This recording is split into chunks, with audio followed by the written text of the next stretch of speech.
announcements from the president, so to speak. We're fortunate to have Janice Guido with us today. Janice is a native of Natchez. Her dad was a World War II veteran. She spent a majority of her career as a hotel executive, 28 years. She retired in 2014. Had a house on the Jordan River while she was working in New Orleans. Subsequently, bought a house on State Street. She owns Big Life and Gifts and got involved with the Hancock Chamber and has been on the board of directors, partners of Stennis for 3 years now. And I think not a lot of people are aware of the partners of Stennis, but by virtue of the nature of that relationship is significant given Stennis's contribution to our community. So please welcome Janice. Thank you very much.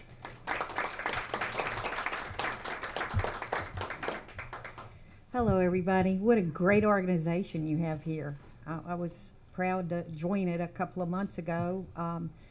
Tish has had me so busy with Chamber of Commerce things that it's been hard to stretch out into the historical area, which being from Natchez, obviously I love history, so it's a real honor to be here. It's been also a real honor to serve on the board of Partners for Stennis and Michoud. I'm a space lover from a young age when my father, who was I loved, George, took me into a room when I was probably about 10 years old. He had a telescope, and I remember looking at, he was teaching me to look at the moon, and I got scared. I was actually scared to look at the moon. I don't know. I was just like, well, what's out there? Anyway, since that early time when I was 10, I just developed a passion and a love for everything to do with space. And that kind of led, Tish understood that. I've done a lot of reading on my own and things, and eventually they had me appointed to the board. So I think that,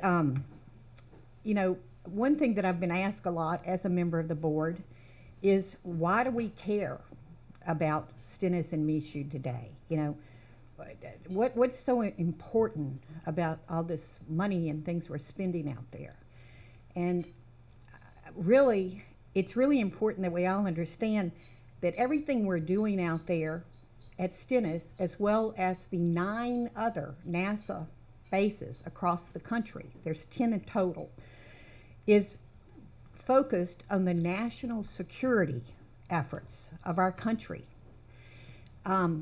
We are the premier leaders in space, and we're recognized as that ever since the wonderful Apollo program. So we don't want to lose our spot as premier leaders in space, because if we do, what other nations are going to come and fill that spot? Well, you guys read like I do. You've heard about the recent Chinese rockets, and China now has built their own International Space Center. We have our International Space Center that we've had up there since the Apollo days. Well, now China has decided to build their own. So you read in the paper about different Russian efforts. You know that India recently landed on the moon. Japan's got some plans coming up. But it's important for national security, for our wonderful country, that we continue to keep evolving in this space effort. That's one really good reason. The second reason I've learned, and I'm even more interested today in this, is all the medical research that unfortunately, it's not as exciting for people to read about space today, but there is research, you guys, going on our International Space Station every day that impacts your lives, that's going to help your quality of life. There's a lot of cancer experiments going on right now on trying to find new cures for cancer. They're working on recent breakthroughs on MS cures and new ways to treat it. One I just read about this week was their focus on some new eye cures for macular holes. Well, I go to my doctor yesterday thinking I'll get a fine checkup, and I'm told I have a macular hole in the right eye. So if I'm kind of looking at you weird. It's a kind of a little blurry on the right eye. But anyway, that there's so much good research going on that space station. We've got studying droughts, trying to help farmers, studying how plants grow. All the things that we enjoy today and take for granted, our GPS, our cell phones, our small computers, all of that goes back to when we were trying to get people on the moon in the Apollo era, right? We didn't have any of that in 1961 when John Kennedy said, oh, we're going to go to the moon. We'll be there in 5 years. I mean, all the people at NASA and all the scientists of the United States were in shock. They're like, well, how are we going to get there? We don't have a rocket right now with that kind of power to get up there. I mean, how they were able to pull that off in 6 years. I mean, all of the United States of America coming together, all the states that were involved in that effort, to me, that's just unbelievable. Before I go into Chris more, this is one of my favorite books, One Giant Leap. One Giant Leap. It's by Charles Fishman. It's a great, easy to read book about how we were able to put people on the moon first. And it is a great read. I mean, you know, the little things we didn't know, you know, like the spacesuits were made by Playtex. You remember Playtex first? Well, that company is the one that helped work on all those suits.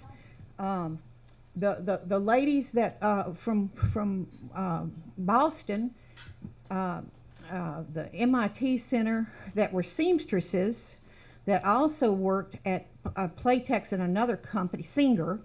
They were the ones that hand sewed the parachutes to bring the Apollo capsules down to Earth. So there's so much interesting reading in this book. So if you want to take the time, if you have some time to read a good book, that's one I like.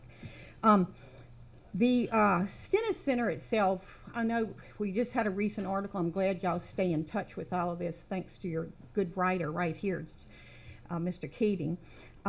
We employ about 5,000 jobs in and out of Stennis right now at the federal city. The average salaries out there, I'm sure you've heard this, are anywhere from $85,000 to $105,000 with benefits.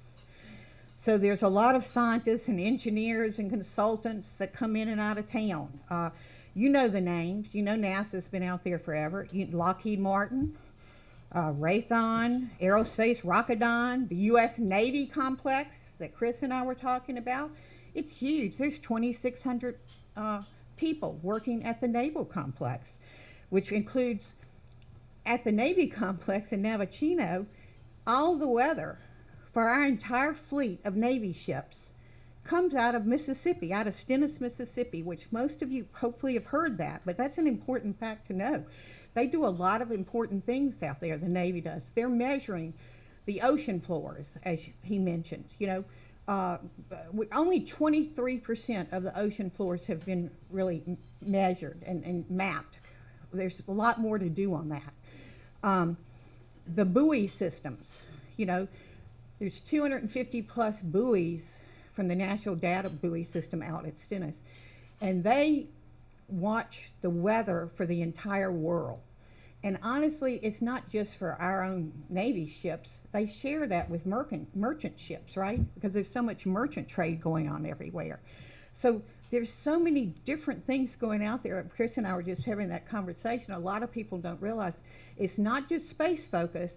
The underwater drones that our Navy operates, we have 200 of them based there. It's the largest owner of underwater drones in the world. Let's move on. Taxes. How much tax comes out of that area? In 2021, per NASA figures, $164 million are going to Mississippi. Now, I don't have the breakdown on exactly how much local, state, and county, but that's a lot of money, you know, which helps us in everything that we need to keep going on our day-to-day living here. And then let's not forget the residential impacts of the home buying and the home leasing, because recently I had a discussion with the new lady of marketing for actually Port and Harbor, and I was asking her, what's one of your biggest challenges that Partners organization could help you with? And she said, Janice, we have a hard time finding housing for all the consultants and the interns that come in and out of our area, whether it's in Hancock, St. Tammany, Harrison, Pearl River. If you could try to work on that with me and try to make it easier for me, because I'm having a challenge with that. So we know that they're here, and that they need housing. I also see them, I know for a fact they rent hotel rooms. When my friend Nikki owned the Baytown Inn, she had several companies from out at Stennis that would approach her and say, hey, would you be able to give me a government rate during the middle of the week? Because I've got people consulting and coming in and out of town. And it was great income for her inn when she was there. So be aware of that. I see them in the restaurants. I'll be in 200 North Beach sometimes with a huge table. And you know me, I'm always curious about, like, who are those people? Well, sometimes it's Hancock Bank, but a lot of other times it's been like Relativity Space that was looking to sign the contracts here, a Rocket Lab. So a lot of impact on our 4 counties that I call the Space Corridor. That would be St. Tammany Parish, right, Pearl River, Hancock, and Harrison. And honestly, soon we're going to have to expand that Space Corridor to Space/Ocean Corridor, with all the blue ocean activities that you're reading about in Gulfport. And we're actually doing so much with the Navy on our side, we don't really, so it's really space, ocean now on our counties. This was a good stat. In Mississippi, Laura Hipp is the new director of the MDA, that's the Mississippi Development Authority. And she noted that we experienced a 4% growth rate in aerospace aviation industry in the state of Mississippi over the past 5 years compared to the national average of 0.6%. Now that's a good stat, guys. When people are down on us, oh, your poverty state, well, this is the stats that count. We're making progress. We're getting there. 4% growth rate compared to 0.6% is pretty darn good in space, I thought. I wanted today to take a brief minute, and I hope I don't go on too long, but there's so many things I could have said, but I think you should understand the history of the Partners organization, Partners for Stennis and Michoud. And it was interesting, Tish and I were talking, and she says, well, it was all so crazy. Some of it's written down, some of it's not. So she finally said, why don't you just call Dave Trutell Jr. and see what he has to comment on this, and then we can start getting it put down in order. So Dave Trutell, who a lot of you probably know, he's the insurance lobbyist, and his family's well known here, of course. I called him up, and bless his heart, he was in Vancouver, which I didn't know, and he called me back this week on vacation, so I appreciated Dave doing that. Dave was sitting at his desk 29 years ago as the president of the Chamber of Commerce, and he got a call from Dave Mofree of Mississippi Power telling him that BRAC, and I'm going to tell you what that is, BRAC is Base Realignment and Closure Department of the Department of Defense. Don't forget that term, BRAC, because you don't want to hear that BRAC is snooping around down here at any of our bases, anywhere on the coast, right?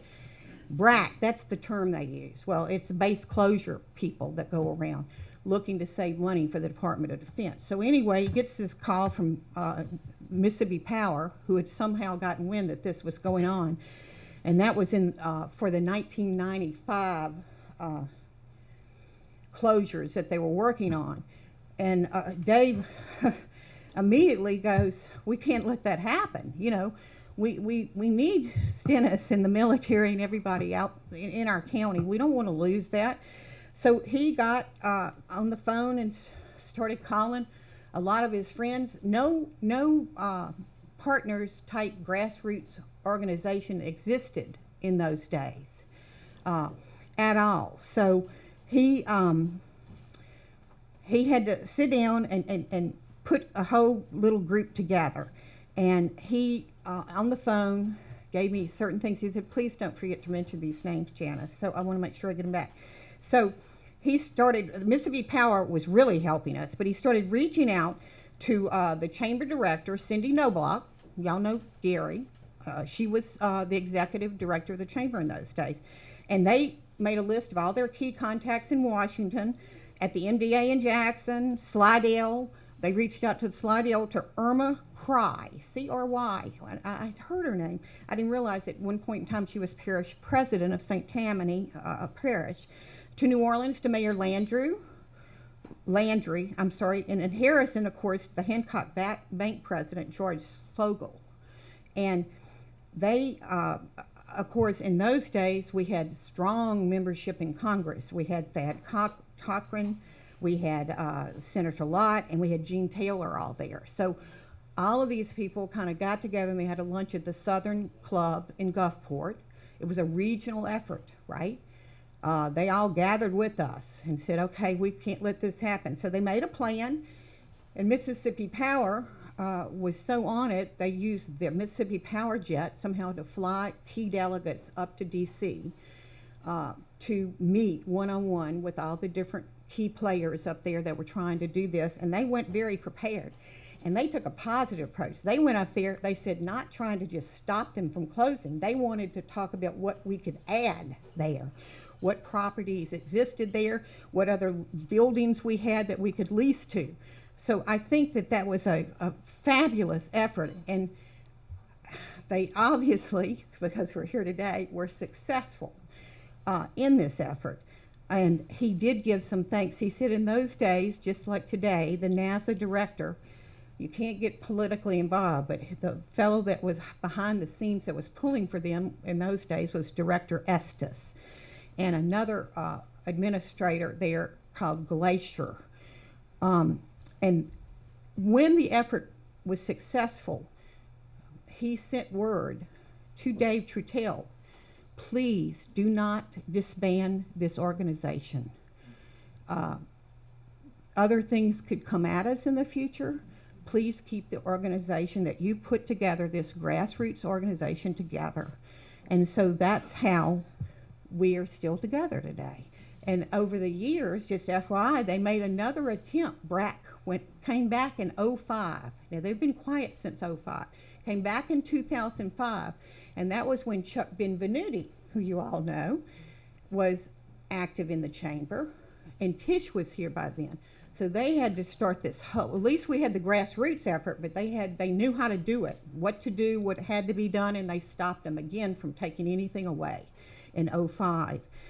So also that group with Chuck, Dave Tumey was very actively involved in 2017 in helping the Infinitive Space Center Museum open, which you should be aware that they, because of their efforts, there was a lot of controversy, a lot of federal regulations with NASA and blah, blah, blah. But it was because of their determination, that group that they had on board in 2017, that we're able to have that wonderful museum today. And then just briefly, like, what have we been doing recently? Since the 3 years that I've been involved, it's been kind of interesting. We had a lot of money from the hurricane that had hit us. And I'm sorry, I should have written the name of it. Was it Otto? The one that was about 3 years ago. Ida. And it had done so much damage to Michoud and to our Stennis facilities. At Michoud, the water poured in. And I mean, they had to cover up the Artemis and the Orion capsules that they were working on. It was so, to me, that's so embarrassing. Here you're, this huge rocket, Artemis 1, going to the moon, and we got leaks. But anyway, they had a hard time getting the money at first, so we got involved, Partners for Stennis, with all our lobbying efforts we do, and go up there one-on-ones, partnering with some other agencies, and basically begged, you know, this has to be done. So that money was finally released. Happy to say Everything's in fairly good order from the hurricane work, and everything's operating smoothly now with that. The other recent thing that we kind of were instrumental in, we're working on, and that doesn't sound like a lot of it, $10 million for sewage and water systems at Stennis. You have to realize 2021 was the 60th anniversary of the base, so we're now in 2023, so 62 years. All that infrastructure is old. All our buildings up there, like Lockheed Martin's building, is old building, and there's problems out there, sometimes leaks. I talked to Dr. Burnett from the National Data Buoy. He's a very lovely man. I love him. He's a brilliant man over all the gathering of all the data on the oceans, but he will tell you, my building leaks. I need money, Janice. Tell them we need money. I'm like, how much do you need, you know? So it's always that type of thing, the maintenance that seems to catch us because of the arrangement that NASA has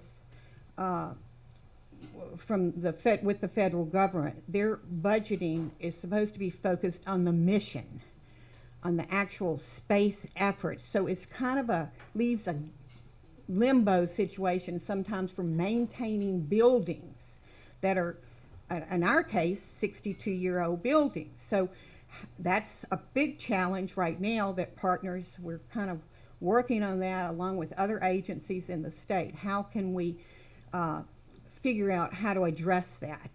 The other big issue that we have discovered is NASA is the people that lease to the tenants. Well, the government, for whatever reason, the way it was set up, it's 1-year leases. So it was kind of crazy. They're managing to kind of get around it a little bit now, but there were some things that they're working on changing, like freeing that up, but it's just the way originally it was set up. So we're making progress on that, because I'll tell you about the new relativity thing. But anyway, so our mission for partners, for Stennis and Michoud, what do? Well, we support and promote growth and the stability of each of those entities. And you know why, because I've been through it with you, why they're important to us. Who are the members? Y'all can join. Private citizens, you know, like private citizens, chambers of commerce, educational institutions, economic agencies, other organizations.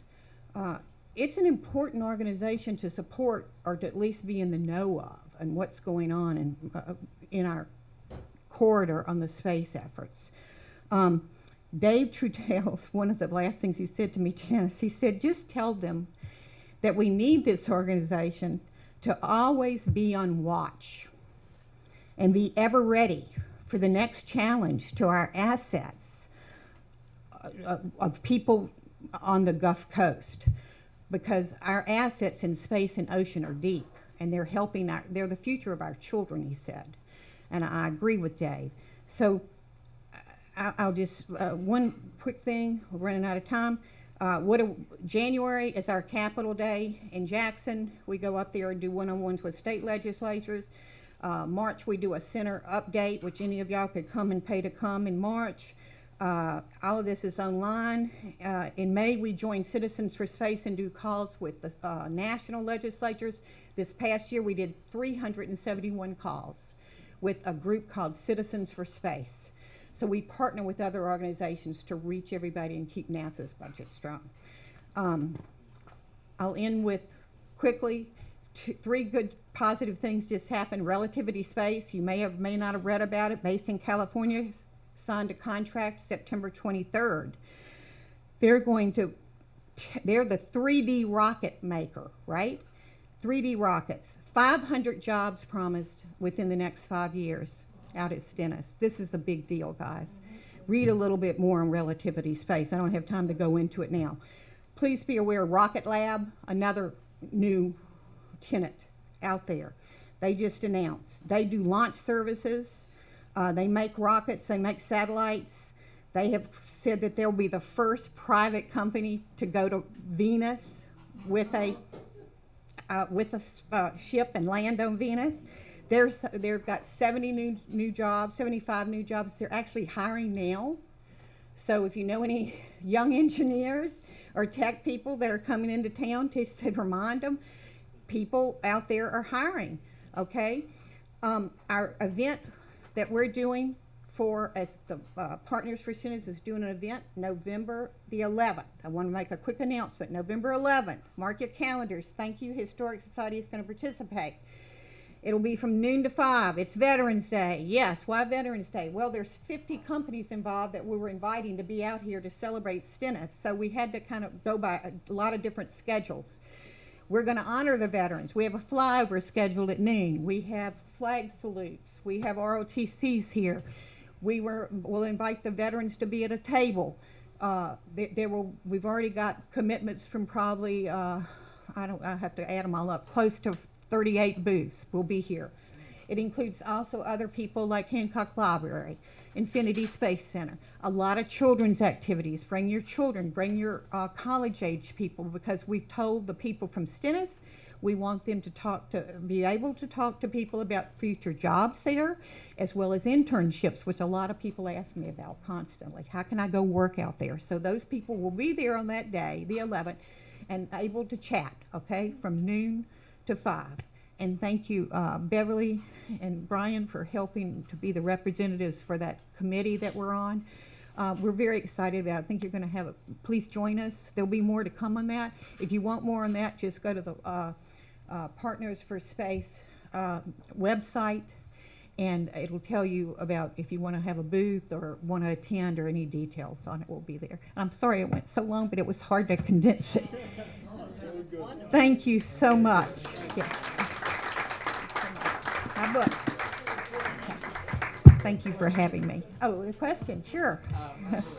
You were talking earlier about the benefit of the space, and I think two of the byproducts are microwave and Tupperware. That's true. And then I read recently, I'm not sure whether it's on It's the in here. shuttle or on the station, that some seeds went up a number of years Yes. ago.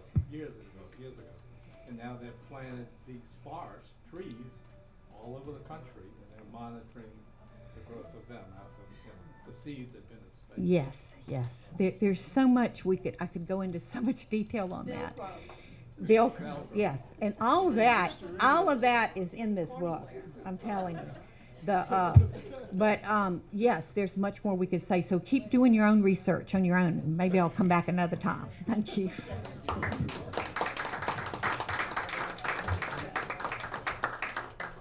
you very much, guys. It was very interesting, very informative. Thank you.